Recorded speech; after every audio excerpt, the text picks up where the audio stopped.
O livro A Luz do Caminho, médio Amália Domingues Soler. Começa o capítulo 23. Remorsos. Dizia um filósofo que encontrar a felicidade dentro de casa é muito difícil, mas achá-la fora de casa é totalmente impossível. Durante a representação do drama Vida Alegre e Morte Triste, experimentamos tão dolorosa ansiedade, filosofamos tanto, fizemos tantas reflexões e estas foram tão amargas e tão profundas que compreendemos perfeitamente que um ser de além-túmulo desejava nos comunicar suas impressões, pois os borbotões arrojavam em nosso cérebro milhões de ideias que em diferentes conceitos vinham expressar, no fundo, o mesmo sentimento, remorsos horríveis, remorsos que não se concebem se não se experimentam, se não se sente seus agudos espinhos que se encravam sem piedade em todo o nosso ser. As grandes dores nos atraem, parece que estamos em nosso meio quando conversamos com espíritos que sofrem, mas que sofrem racionalmente, que expõem sua dor sem destroçar o médium nem obrigá-lo a fazer violentas contorções. Por isso, aceitamos a inspiração de todos aqueles que nos contam seus pesares dentro dos limites racionais, que nunca se deve ultrapassar, porque, ao fazê-lo, se provocam funestas consequências. Por outro lado, porém, quando o espírito respeita o médium e este se oferece de boa vontade a transladar seus pensamentos por meio da escrita, que ensinamentos profundos se obtêm? Que benefícios trazem ao homem as comunicações dos espíritos? Quanto ampliam elas os horizontes da vida? Quantos desesperados se detêm à borda do abismo? Quantos ódios se reprimem? Quanta impaciência desaparece? Quanta contrariedade se ameniza? Quantos vícios se refreiam? Benditas mil e mil vezes as comunicações dos espíritos. E você, companheiro invisível, que aumenta com seu fluido a agitação dos nossos pensamentos, derrama em nosso cérebro uma parte de suas ideias, que sejam quais forem seus crimes, nós simpatizamos com você, porque sofre e desejamos relatar seus sofrimentos. Primeiro, porque serve de ensinamento. Segundo, porque aquele que conta suas penas fica consolado. Ninguém necessita de mais consolo que aquele que muito pecou. Você diz bem, mulher, para curar os enfermos estudam os médicos. E enfermos são todos aqueles que perderam centenas de séculos entregue aos mais vergonhosos e deploráveis desacertos.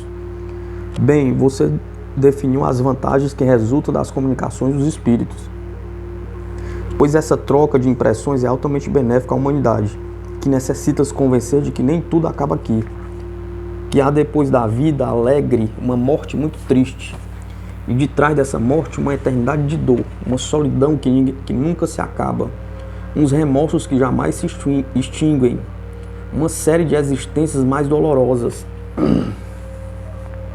nas quais se carece dos puríssimos afetos da alma, em que o pai encontra filhos rebeldes, esposa infiel e amigos ingratos, e a mulher se vê preterida, depois de ter sido comprada e seduzida, sem que a sombra de um homem lhe preste amparo, sem que a maternidade lhe conceda suas santas dores e suas inefáveis alegrias.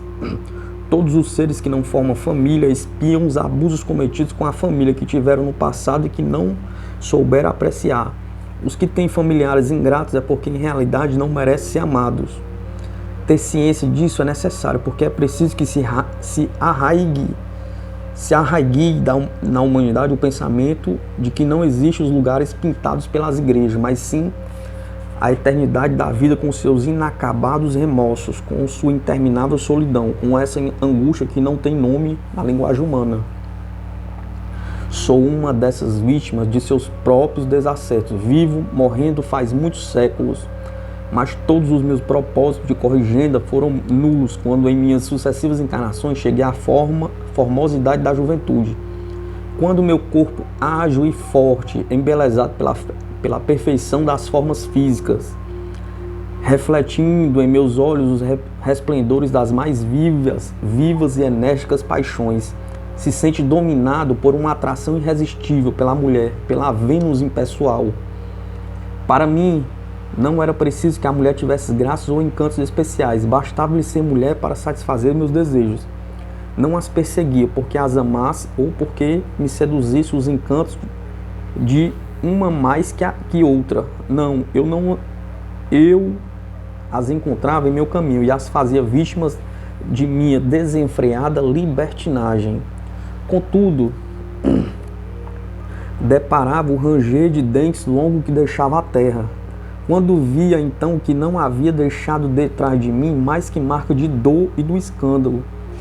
Quantas horas perdidas nas asfixiantes orgias, quantas mulheres maldizendo a hora que me conheceram, quantas crianças inocentes abandonadas à caridade pública e à beneficência do Estado, quantas vítimas sacrificadas nos altares de meus brutais desejos. Mas isso tinha que ter um fim. Alguma vez havia de escutar uma voz que me dizia: detenha-se. Chegou então a hora de começar a sentir. Para tanto, em minha última existência, em que pertencia à classe mais alta da sociedade, conheci ainda muito jovem a uma mulher formosíssima, cujo rosto era belo e a alma mais bela ainda. Era o anjo tutelar de seu velho pai, que estava prostrado no leito da dor, fazia muitos anos. E Leonor era sua providência. Eu a vi e a desejei, mas compreendi que seu pai me atrapalhava. Por isso comprei a consciência do médico que o assistia e ele pôs fim à existência do ancião, prometendo proteção a pobre órfão. Simulei um casamento. Leonor foi minha, acreditando que levava meu nome. Em pouco tempo, um novo desejo me fez esquecer a jovem, que me dizia ruborizada: sei que vou ser mãe, esposo meu.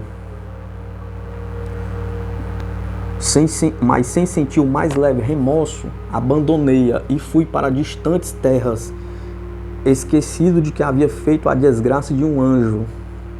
Passaram-se 20 anos, acontecimentos políticos me mantiveram separados de minha pátria, e quando a anistia geral me permitiu voltar ao solar de meu país, no mesmo dia em que cheguei ao lugar onde nasci, uma jovem formosíssima atraiu meus olhares e despertou meus ardentes e vulcânicos desejos. Ela também me amou. Conquanto houvesse grande diferença de idade, era órfão, sua mãe havia morrido em seu primeiro e único parto, e de seu pai ninguém lhe havia dado a menor notícia. Passara sua infância e parte da juventude nos asilos de beneficência porque não lhe tinha parente algum. Tão pobre como virtuosa, vivia com o produto de seus labores. Fiz quanto foi possível para seduzi-la, mas tudo foi em vão, porque a jovem preferia a morte à desonra. Apelei então para os meios iníquos que empregavam os sedutores de ofício. E Joana, a incomparável Joana, completamente narcotizada, foi minha, enfim. Quando, porém, cego, delirante, louco, frenético de prazer, contemplava aquela formosa estátua diante de mim, a figura de Leonor, que me disse com amarga e destruidora ironia: aprecie a sua obra, desventurado. Você profanou a nossa própria filha, espírito rebelde. Desperte por fim para o remorso. Eu não sei o que experimentei, mas posso assegurar que minha razão recebeu tão rude e violenta sacudida que enlouqueci por completo e passava os dias ajoelhado, chamando por minha filha, que, segundo soube depois, morrera naquela mesma ocasião sem conhecer a sua desonra, visto que não voltou a despertar. Não recuperei a razão na terra, porque sempre me via perseguido por duas mulheres, e eu me ajoelhava diante delas e lhe pedia perdão.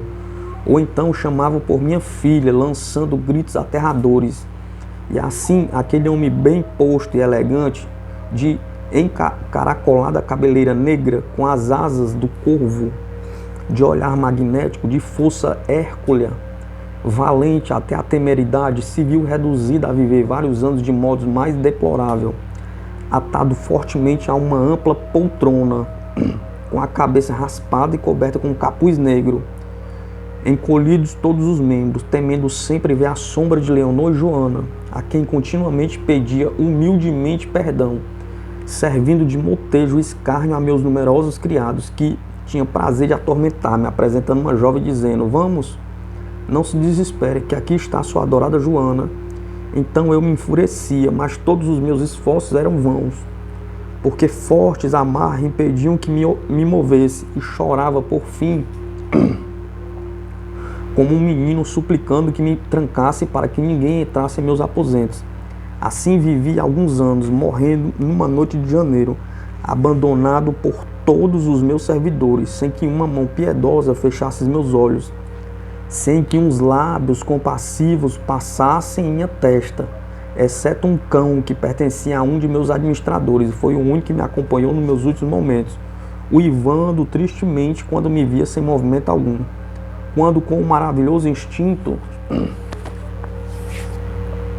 melhor dito, com a inteligência que distingue a raça canina, compreendeu que meus sofrimentos haviam terminado.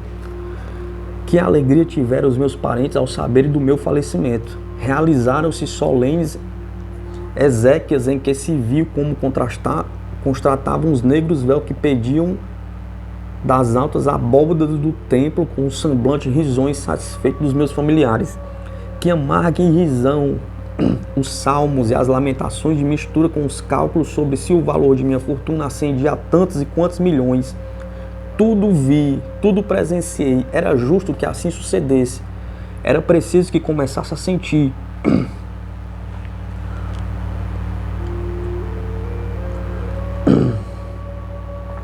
E a lembrança de minha filha manchada por minha desenfreada libertinagem foi o mais terrível pesadelo. Leonor e Joana são as sombras que mais me atormentam, visto que, com relação à primeira, assassinei seu pai e depois a abandonei, e a segunda causei a própria morte depois de profaná-la. Nada me disseram a doçura de seus grandes olhos, seu angelical sorriso, a suavidade de sua voz, a castidade divina de todo o seu ser. Ela apenas me dizia: eu o amo, mas meu amor não é como o seu. Eu velaria seu sono, eu realizaria seus menores desejos, eu seria feliz vendo-o feliz. Eu acredito que Deus me colocou em seu caminho para despertar seus sentimentos, sem que por isso saciamos um no outro os apetites da carne. Ame-me como eu amo, como se deve amar os anjos. E quando assim falava, em lugar de purificar-se meus desejos, parecia que chumbo derretido circulava por minhas veias, e mais se avivava minha louca e satânica paixão. Que criminoso fui, quão dolorosa é hoje minha existência. Não precisamente porque minhas vítimas se levantem ameaçadoras, não. Todas elas me perdoaram. É porque tenho inteligência para saber quanto me resta por sofrer. Que série de encarnações me aguarda tão tristes e dolorosas. Terei filhos que sorrirão um momento em meus braços e logo me deixarão. Ora, porque sejam ingratos ou porque a morte os arrebate. E terei de morrer só e abandonado como morreram meus pobres filhos, vítimas de minha cruel indiferença. Eu serei 100 vezes enganado, porque não sou digno de que nenhuma mulher me respeite e honre meu nome. E terei de sorver a taça da amargura quando minha cruel expiação me obrigar a vestir a humilde vestimenta da mulher. Oh, então, quantas humilhações, quantos desatinos terei de suportar, que luta terei de sustentar para resistir à impetuosa força do infortúnio. Quão horrível será a minha solidão. Então irei mendigando uma carícia dos pequeninos, grão por grão de areia, irei levantando minha pobre cabana e nela encerrando as flores murchas de minhas melancólicas lembranças. Há muito tempo, há algo muito pior que uma morte triste, é a prolongada indefinição da dor e a justa expiação de todos os desacertos, é a eterna lei das compensações, é a colheita de tudo quanto se semeou. Não se canse, pois, de repetir, mulher, que é necessário que a humanidade adquira a certeza e o convencimento de que não ficam impunes os atropelos e os crimes cometidos para satisfazer torpes paixões. É preciso pôr limites às desordens, porque deixo uma herança terrível. O patrimônio dos remorsos, minhas vítimas me perdoam, mas não me faltam espíritos generosos que me incentivam. Mas fica minha consciência, fica minha razão, e uma lembra o que fui, e outra assinala a única senda que posso seguir, a da mais horrível expiação. Sei que esta não será eterna, sei que durará o tempo que dure minha conscupiscência e o saldo de minha longa conta. Também haverá para mim dia de sol, também filhos amorosos fecharão meus olhos na crise suprema da morte. Mas antes que essa época chegue, quantos remorsos me atormentarão? Não quero entristecê-la, mas com minhas queixas. Siga cumprindo sua missão, pagando suas dívidas que muito você trouxe à terra, e não lhe doa nunca o tempo que emprega em transmitir o pensamento dos que sofrem, porque são esses que ensinam o caminho da felicidade.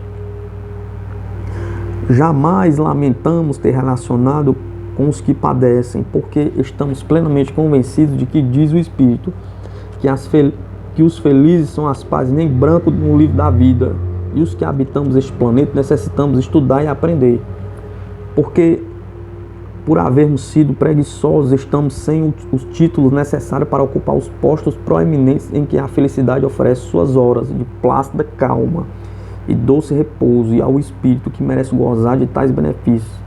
Acreditamos mesmo assim que os remorsos são as verdadeiras penas do inferno.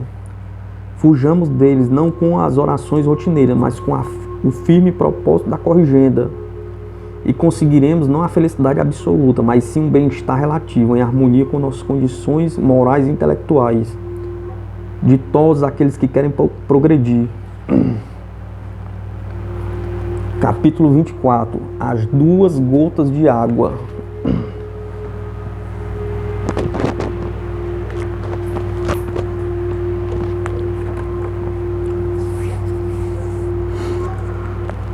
Conhecemos quase ao mesmo tempo duas meninas que apresentam com pequena diferença a mesma idade, bastante semelhante na sua bela figura, tendo as duas o nome de Mercedes. Ambas são brancas, loiras e delicadas. As duas têm um rosto que parece uma verdadeira miniatura. Tão pequeninas e bem delineadas são suas feições. E apesar de haver entre as duas tal semelhança, quão diferente é o seu destino na atualidade. Visitamos a casa de ambas, e às quantas considerações se presta o contraste que formam o palácio de uma e o casebre de outra. Até a hora de nossa visita guardou a harmonia com a distinta morada que visitamos.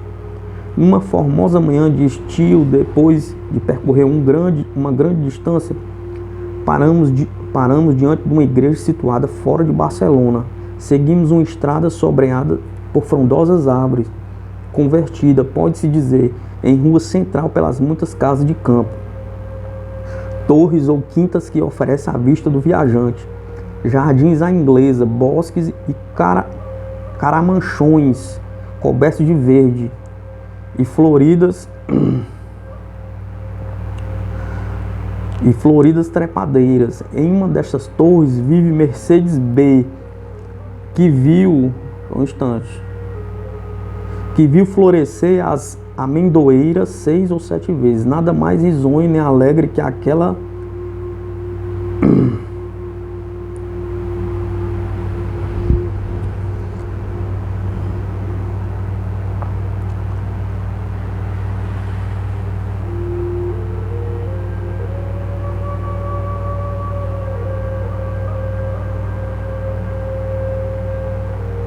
nada mais risonho nem alegre que aquela casa rodeada de acácias, de árvores frutíferas, horto com uma bela fonte no meio, um caramanchão espaçoso com vistas para o caminho.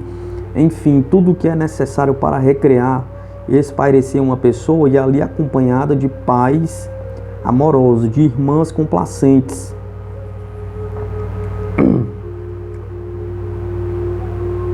e de fiéis servidores. Vive Mercedes B, correndo, saltando e brincando, recebendo continuamente carícias de uns e de outros, dando de comer aos gatos e coelhos, que recebem o alimento de suas pequenas mãos, e formam com ela uma família à parte, pois para deixá-la aproveitar, come ela só no térreo, numa pequena e rústica mesa, em que tem sempre como convidados 1 ou 2 gatinhos, profundamente sensíveis, incapazes de fazer mal a uma formiga, amantíssima de suas bonecas, sem lamentar a menor contrariedade, sem ver em torno de si mais que doces sorrisos.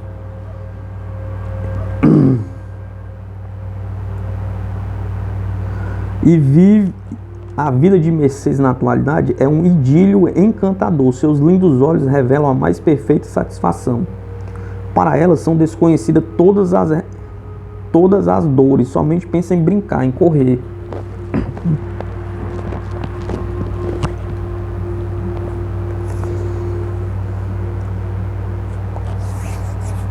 Em acariciar suas bonecas e seus gatos e impedir a seus pais todos os brinquedos com quem sonham seus infantis desejos. Ao anoitecer de um dia de outono, depois de cruzar ruas e vielas da parte antiga de Barcelona, entramos numa viela sórdida, cujos casebres com portas baixas e estreitas apresentam um aspecto mais pobre e mais repulsivo pela escuridão que reina em suas escadas de caracol e o fedor que exalam, pois cada entrada ou saguão é um depósito de imundícies. Numa dessas casas de mais pobre aparência vive Mercedes R., que já completou 6 primaveras, mas nada delicado nem mais simpático que sua figura.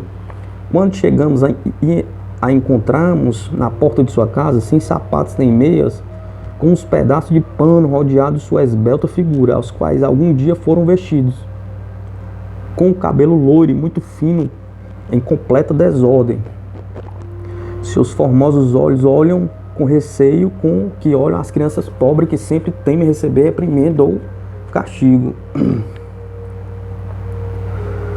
Quando nos viu, apertou contra seu peito uma cestinha meio estragada, dentro da qual havia uma xícara e uma caçarola pequena. Chamou sua mãe e foi correndo buscar um pouco de sopa numa casa da mesma rua. A mãe de Mercedes nos fez subir por uma estreita escada de caracol e entramos no aposento onde a miséria demonstrava todos os seus horrores. Uma cama de bancos e tábuas com um colchão e somente um lençol. Um berço com um colchãozinho e um pedaço de pano escuro. Um catre com um colchão meio estragado e uma manta de lã escura. Uma cômoda velha, 2 ou 3 cadeiras velhas e uma lamparina pendurada por um prego completavam aquele típico mobiliário.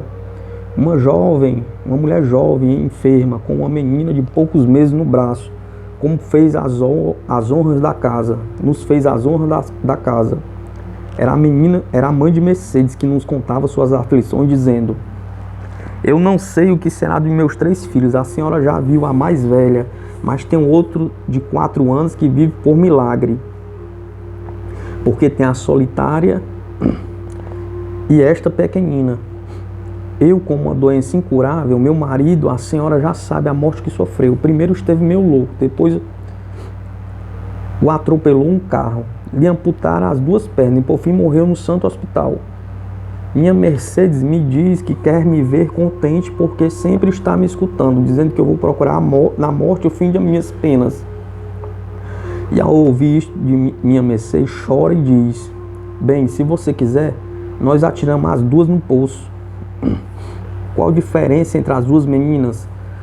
Quase da mesma idade, de grande semelhança em sua figura, de mesmo nome, são 2 gotas de água, uma formada pelo orvalho da manhã e a outra com o pranto da dor. Nunca se viram uma a outra, mas a caridade as colocou indiretamente em contato. O pai de Mercedes B, ao chegar à festa daquele que dá o nome à sua filha, em nome desta quis socorrer uma família pobre, falamos-lhe de Mercedes R. E por nosso intermédio enviou à infeliz mãe da menina 25 pesetas, era a moeda na época na Espanha, né? Que alegria teve aquela mulher, com que santa satisfação exclamava: ai, que contente vai ficar Mercedes, ela está descalça e comprarei para ela uns sapatos e para seu irmão também. Se visse a senhora, que pena me dava de que chegasse o dia da Virgem, minha pobre filha não pudesse comemorar seu santo.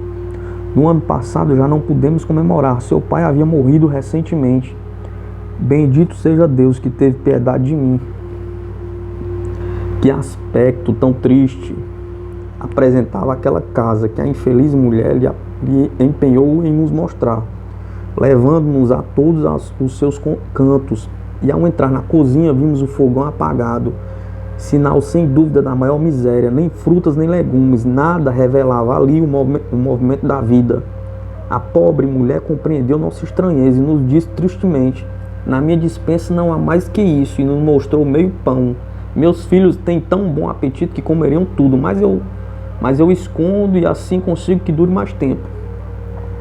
Melancolicamente impressionados, saímos daquela pobre morada e, sem poder explicar a causa, as duas Mercedes vivem em nossa memória. Uma sorridente, carinhosa, confiada, brincando com seu grande chapéu de palha, adornado com uma fita vermelha, o cabelo cuidadosamente preso para que não se embarace, rodeada de árvores, de flores, de luz. A outra sem roupa, despenteada, olhando medrosamente, comprimindo contra seu peito uma cestinha, rodeada de casebres miseráveis, numa arruela sórdida.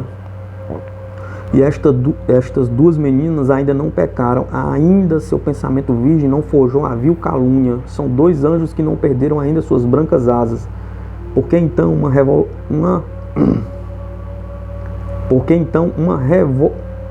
revoluteia entre as flores e a outra, abatendo o seu vôo, desliza cautelosamente, pisando com seus pés desnudos o imundo lodo? Pergunta-me. Que religião poderá nos dizer porque, se ambas nasceram com a mesma inocência, uma é tão feliz e a outra tão desgraçada? Onde está aí a justiça de Deus? Essa mesma pergunta que você faz, eu a fiz muitas vezes na terra. Disseram-nos um espírito. Pertenci à última camada social. Fui filho de um andarilho que mais tarde se tornou assassino. Defronte à minha humilde morada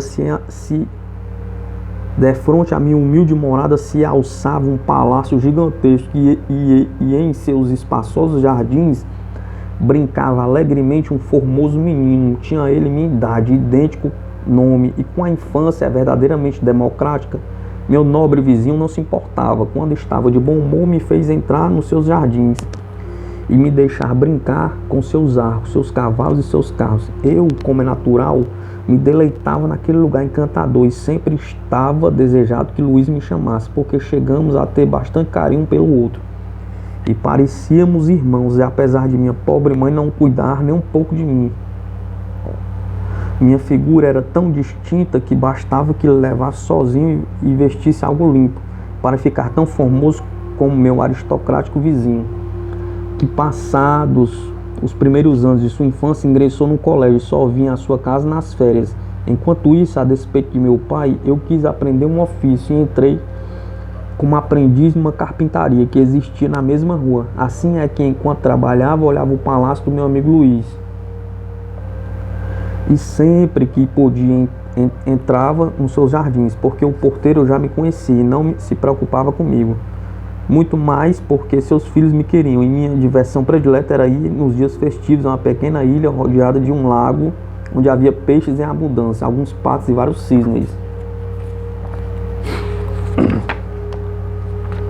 aos quais dava todo o pão de minha merenda. Meu pai ficava bravo porque eu não gostava de sair com ele, e minha mãe, que ao me dar a luz, ficou como idiota, não se importava com nada e vivia uma vida quase vegetativa. Enquanto eu avançava mais nos anos, mais vontade tinha de estar na casa de Luiz. E meu júbilo foi imenso quando um dia entrei com meu professor num dos salões do palácio para montar um móvel. Tinha então 14 anos e, ao me ver dentro daqueles luxuosos cômodos, experimentei uma sensação inexplicável, porque fiquei atônito contemplando as galerias de retratos da família, chamando vivamente minha atenção o retrato de um bem posto cavalheiro, que não me cansava de olhar por estar coberto com um véu negro. Quem me diria então que contemplava meu próprio retrato de outra existência? Meu pai cometeu um crime e foi condenado à prisão perpétua. Mais tarde fugi. Porém, nunca mais se soube dele. Minha mãe morreu e eu fiquei só na terra, seguindo meu ofício. Todos os anos, Luiz vinha à sua casa e sempre conversava comigo afetuosamente. Eu, de minha parte, o olhava às vezes com inveja e me dizia: por que tem de haver essa diferença entre nós dois? Ele tão feliz com seu pai, que é um bravo general que possuía títulos antiguíssimos de nobreza, com uma mãe tão distinta e tão amorosa, e eu, eu com a mesma beleza física que ele, pois quando menino, sua mãe dizia que pareciam duas gotas de água. Tão idêntica era a nossa figura e tão oposto nosso destino. Meu pai era um ser ignorante, sem nobreza, dominado pelas mais baixas paixões, e terminou seus dias, sabe Deus onde. Minha mãe, uma infeliz idiota que jamais me deu uma carícia, e eu sozinho no mundo, aprendendo um ofício que achava pesado, e tão pesado, achei que decidi seguir a carreira das armas, porque vi um dia Luiz com seu precioso uniforme de guarda do rei, e embora o invejasse, lhe pedi proteção, demonstrando meu desejo de servir sob suas ordens. Ele acendeu com gosto a meu pedido, e cheguei assim a ser o melhor soldado de sua companhia, podendo demonstrar minha bravura em vários combates. E a tanto chegou meu heroísmo que no campo de batalha o general que nos chefiava nomeou-me oficial e condecorou meu peito com algumas cruzes. Que satisfação imensa recebeu o meu espírito quando Luiz me abraçou, dizendo que já nada nos separava. Sua coragem e seu heroísmo me elevaram até mim. Era vontade de Deus que tivéssemos que nos considerar como irmãos. Por isso, juntos brincamos na nossa infância. Juntos brigamos pela salvação de nossa pátria e seguiremos sendo, como dizia minha mãe, duas gotas de água. E fomos realmente. Luiz generosamente coadjuvou o aperfeiçoamento de minha educação, visto que somente sabia ler, mas mal escrevia, e com pouco tempo adquiri suas finas maneiras e sua distinção, de modo que, quando foi possível, concederes uma licença, e juntos entramos no seu palácio, dizendo Luiz à sua mãe: aqui lhe trago meu irmão, ame-o porque é um valente, salvou minha vida mais de uma vez, com risco de perder a sua. Se em nossa infância nos chamava duas gotas de água, com mais motivo pode dizê-lo agora. Sua mãe se estreitou em seus braços e eu me considerei completamente feliz. Permanecemos um mês no palácio e muitas vezes, ao cair a tarde, ia recordar minha infância na pequena ilha e contemplar outras gerações de peixes, patos e cisnes que viviam tranquilamente em seu pequeno oceano. O velho casebre onde nasci havia desaparecido, o interesse público havia demolido o humilde teto que deu sombra a meu berço. Nada restava de meu passado, e confesso que me alegrei vivamente com isso. Com o grande sentimento da mãe de Luiz, abandonamos seus cuidados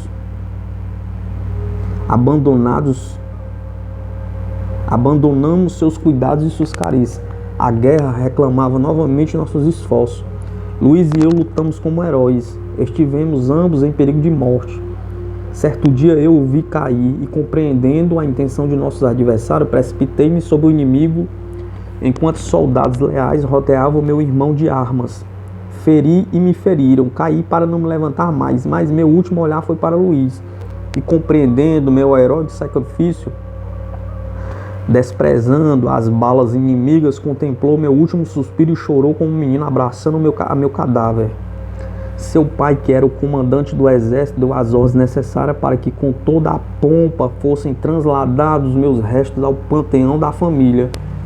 E o filho do andarilho, enobrecido por sua bravura e por seu heroísmo, ocupou um posto no panteão de uma família nobilíssima, que não merecia menos que com sua vida salvar o primogênito dos condes de Egara. Uma das duas gotas d'água havia evaporado e a outra gota ainda existia, próxima de evaporar-se. Luiz é hoje um ancião centenário, rodeado de um exército de netos, que quando conta suas proezas juvenis, diz com entusiasmo: meu irmão Luiz era um valente, tinha um grande coração, e ele deu a vida. Filhos meus, respeita a sua memória. Ele ignora que vi a seu lado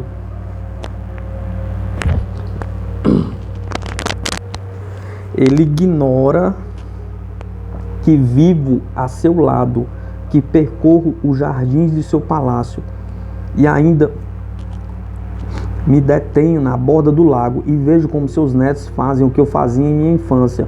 Ele não sabe que o filho do andarilho fora, em outras existências, membro de nobilíssima família, que ele desonrou com suas falsidades, até morrer enforcado como o rufião mais desprezível. e justo era que conquistasse meu posto na mesma família por força do heroísmo e da abnegação. Por isso nasci ao pé do palácio de meus pais. Por isso, por pena, me deixaram cruzar seus jardins. Por isso, olhei assombrado o meu retrato, o do bom posto cavalheiro, coberto com negro tule, e fui conquistando, passo a passo, tudo que minha infâmia me fez perder. Deus é justo. O menino maltrapilho guarda uma história. O menino que vive na abundância vem recolher sua herança. Não a disputem. Aconselho unicamente aos outros que sejam generosos, porque a generosidade aumenta os bens terrenos e espirituais. Suas reflexões sobre as duas gotas de água me interessam. Me atraíram e me convenceram a lhe contar um episódio de minha longa história. Respeite sempre o que encontre feito e não duvide nem um segundo de que a justiça de Deus dá a cada um segundo suas obras. Convencida disso, não se canse nunca de aconselhar que se faça o bem em todos os sentidos, porque dessa maneira os pobres deixam de gemer no desespero e se pode ajudá-los a sustentar o peso de sua cruz. De pobres, desgraçados e desesperados, nada esperem, senão crimes e horrores. Fico muito agradecido a você e não será a última vez que lhe dou minha inspiração. Adeus. Este relato atende perfeitamente às nossas convicções. Sem um passado, não se pode admitir um presente de angústia e desgostos em seres inocentes, que encontram ao nascer a miséria e a desolação, enquanto outros nascem num ninho de plumas e flores. Quanto bem se viverá num planeta onde não existam seres que tenham de pagar com suas lágrimas seus anteriores desacertos, onde as gotas de água tenham a mesma procedência, onde não aconteça como na terra, em que umas são formadas pelo orvalho da aurora e outros pelo pranto da dor. Por que nos impressionam tanto essas duas meninas? Por que sua lembrança se aninha em nossa mente? Porque elas simbolizam a eterna luta da humanidade, pagando uns suas dívidas, outros recolhendo sua herança de glória e amor.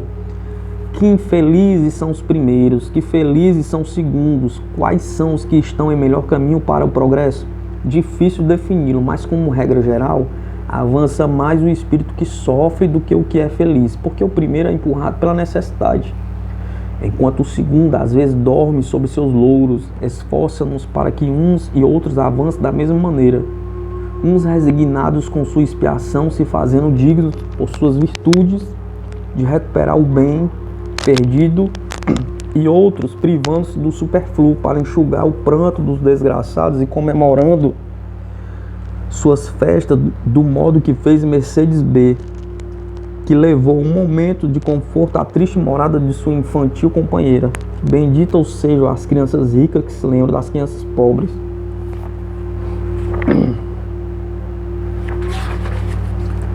Último capítulo do livro A Luz do Caminho, capítulo 26.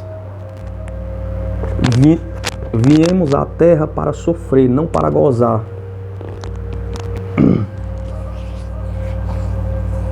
Para concluir, transcrevemos de Miguel Vives o artigo que se segue. Quando o espírito abandona a vida livre do espaço e vem encarnar na terra, se não é um espírito de grande perturbação, sabe que virão para ele muitas lutas, sofrimentos, provas, desenganos e toda classe de contrariedades.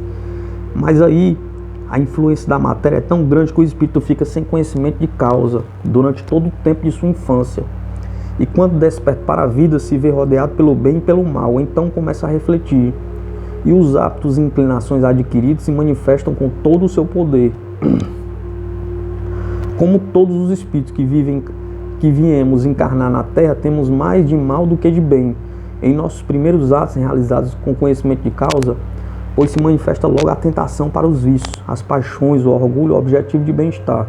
Somente depois, quando chega a idade madura, e depois de muitos sofrimentos, desenganos e situações terríveis, o espírito se detém, às vezes, mas não sempre, empreende um novo roteiro e busca a paz. Não nas comunidades e satisfações do mundo, mas na paz, na reflexão e no estudo. Então é aí que o ser encarnado procura, estuda e analisa e encontra a verdade, como os espiritistas encontramos. Mas somos ainda um pequeno número comparado com a totalidade da população. A grande maioria se aferra às comunidades, riquezas e honras do mundo e segue sua existência sem ter realizado grande progresso moral e contraindo muitas vezes grandes responsabilidades que, além de fazer o indivíduo sofrer muito, o obrigam a voltar à terra. E isto acontece tantas vezes quanto o espírito necessita para chegar ao estado de depuração e lucidez que precisa ter para penetrar nas moradas de luz e sentir a felicidade que gozam os justos. Os espiritistas estamos menos expostos a cair nas perturbações da maioria, mas não estamos isentos dela. É muito difícil levar-nos à altura da missão que todos nós temos. Já disse que nós somos a luz do mundo. Disse-nos o guia prático do espírita. E se devemos ser a luz do mundo, porque nós fomos iniciados nas verdades morais e filosóficas que podem conduzir a humanidade pelo caminho mais direto. Devemos ser homens práticos na virtude, mas ainda na virtude de saber sofrer. Sofrer com resignação é pouco, é necessário sofrer com calma, com serenidade e com conhecimento de causa. Porque o sofrimento depura, engrandece e fortifica o espírito. Sofrer é elevar-se, é fazer esse espírito de luz. Sofrer é passar pelo caminho pela qual passaram os mártires, os heróis, os justos. Sofrer é aproveitar o tempo, mas é necessário sofrer bem, sofrer, se possível, com alegria, ou quando menos com a certeza de que no momento em que o sofrimento nos deixe livres, tenhamos a satisfação de haver sofrido bem e a convicção de que ganhamos algo na via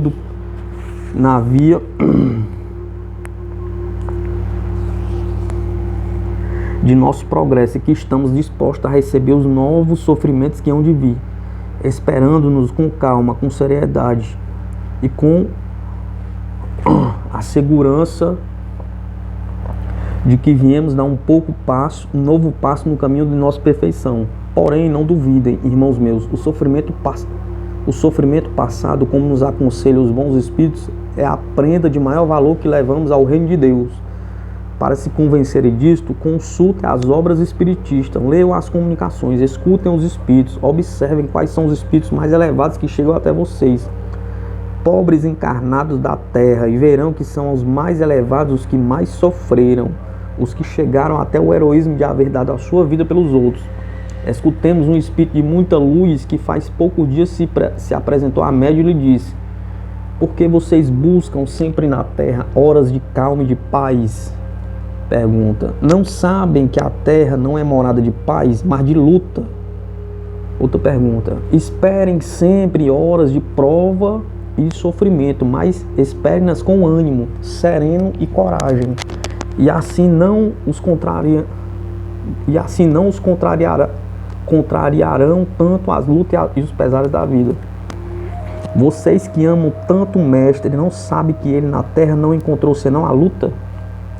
Pergunta: por que querem tanto o que não é deste mundo? Pergunta: lembrem que a terra é morada de expiação, de prova e de dor. Faz poucos dias que um de nossos irmãos sofria muitas dores físicas e morais.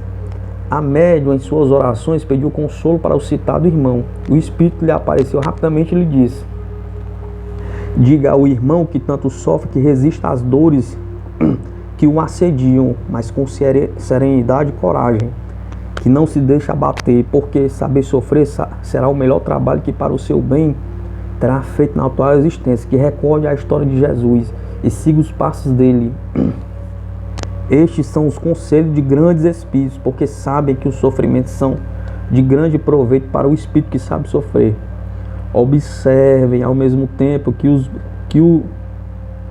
que buscam os centros espiritistas, se em algumas sessões se tem apresentado espíritos desencarnados de nossa época, e dentre os que se comunicam são os que demonstram mais felicidade, os que mais sofreram moral e fisicamente, geralmente a um maior sofrimento corresponde mais luz e mais felicidade. Se estas demonstrações de seres desencarnados fossem isoladas ou muito escassas, poderiam pôr em dúvida suas afirmações, mas isto é um fato universal. porque é idêntica essa maneira de expressar-se dos espíritos que em diferentes épocas sofreram na Terra. Na atualidade, são em grande número os espíritos dos mártires de todas as épocas, dos reformadores, dos que foram mártires em silêncio, mas sofreram bem. Diga que são em grande número os que vivem nas moradas de luz, porque a médio desse centro foi transportada às regiões maravilhosas, onde se reúnem esses espíritos em grande número, e ali viu a muitos de épocas antigas, como viu alguns de nossa época, como Jacinto Verdaguer, José Piger, José Sala, Francisca Gale. Quem foi Jacinto Verdaguer? Sua história é pública, quase todos a conhecemos. Quem foi José Piger? Um jovem menino, porque ficou paralítico na idade de 11 anos e viveu 9 ou 10 anos naquele estado que aborreceu sua família. Mas sua resignação foi tão grande, tão sublime, que quando nosso respeitável Fernandes Colavida estava na terra, ele o havia visitado alguma vez e, em certa ocasião, disse: aprendo mais observando esse homem menino que lendo muitos livros. Nossa irmã Amália Domingues Soler havia escrito alguns artigos sobre sua maneira de obrar. Era ele o tipo mais acabado de resignação e submissão ao pai. Quem era José Sala? Pergunta. Um bom espiritista, que por suas ideias foi desprezado pela família. Sua vida foi um contínuo sofrimento pelos desprezos que sofria dos seres que o rodeavam. Mas José Sala, embora tivesse podido se impor por ser o chefe da família ou separar, suportou tudo, sem impor-se jamais, manteve-se sempre submisso. Francisca Gale, quem era?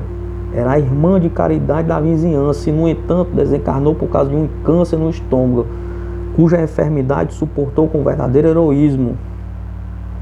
Se compararmos a situação destes espíritos a de outros que, embora fossem espiritistas, não tiveram de sofrer tanto, e talvez se tivessem de sofrer como os primeiros, não teriam tanta resignação. Digo que, comparado à situação de uns e de outros, são incalculáveis os benefícios que tem que sofrer com resignação. Deixar de ser homem ou mulher na terra e se converter em um anjo do espaço, essa é a mudança mais sublime que o ser humano pode experimentar na sua vida.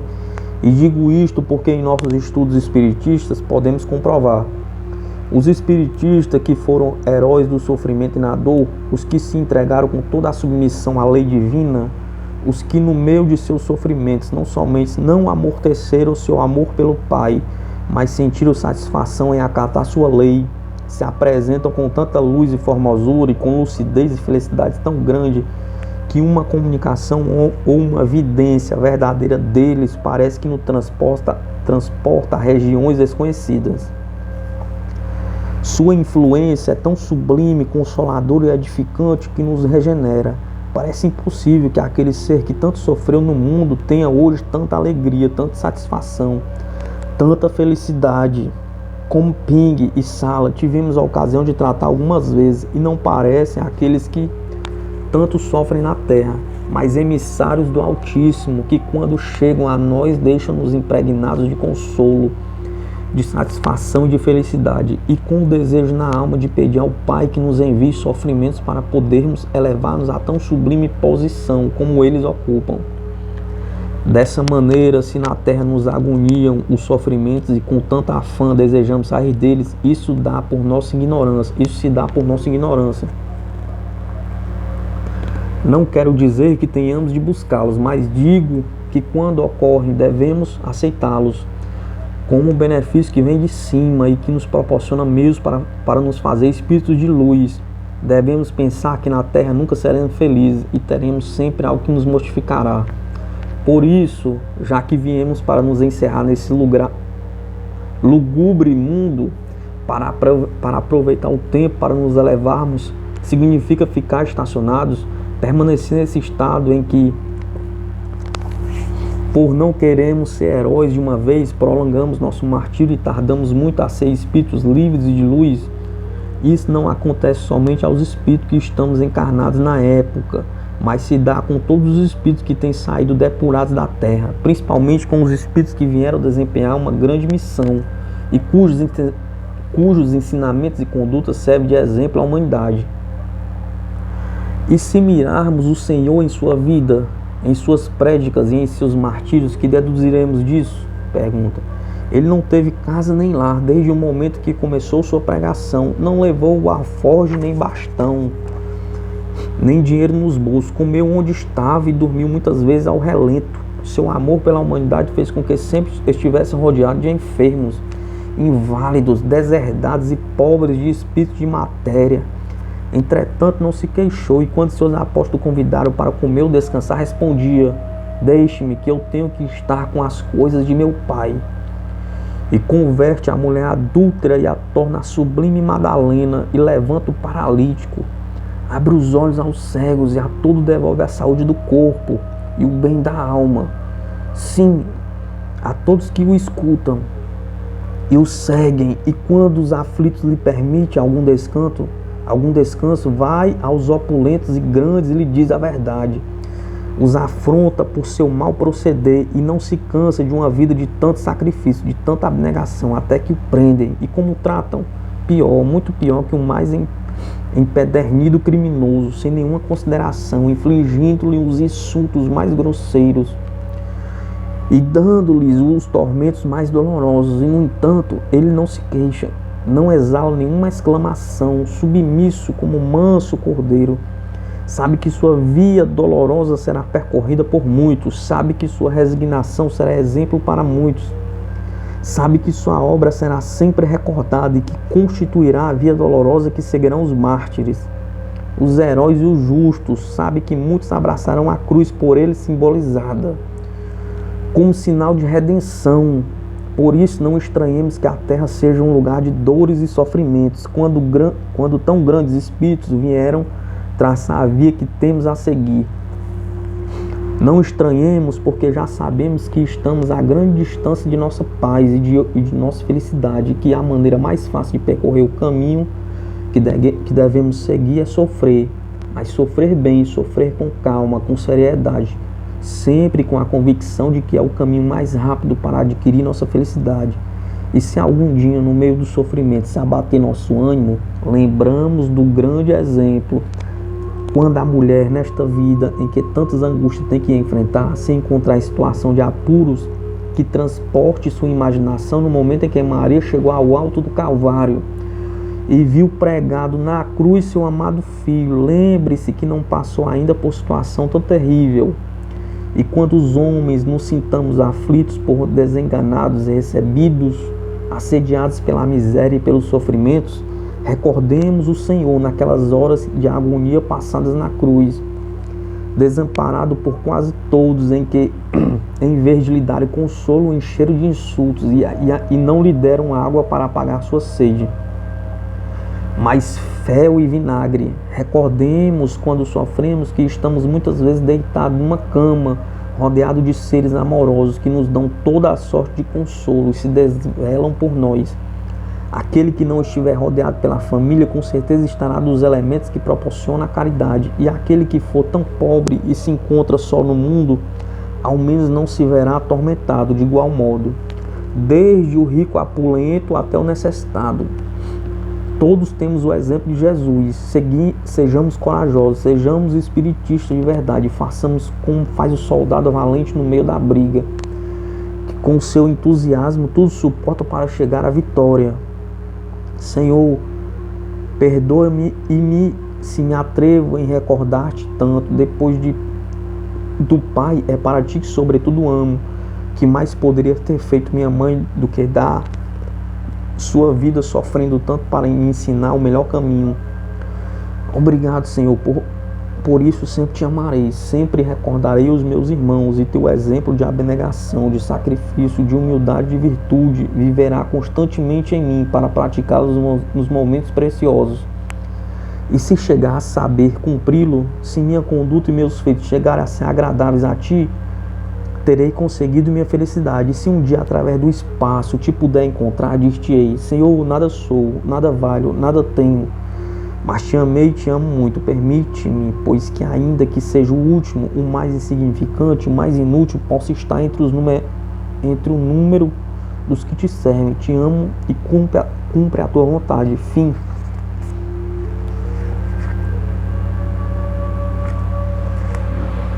encerrou o livro A Luz do Caminho, da médium espanhola Amália Domingos Soler. Agora a gente vai entrar no livro Reencarnação e Vida, da mesma médium. Até o próximo vídeo.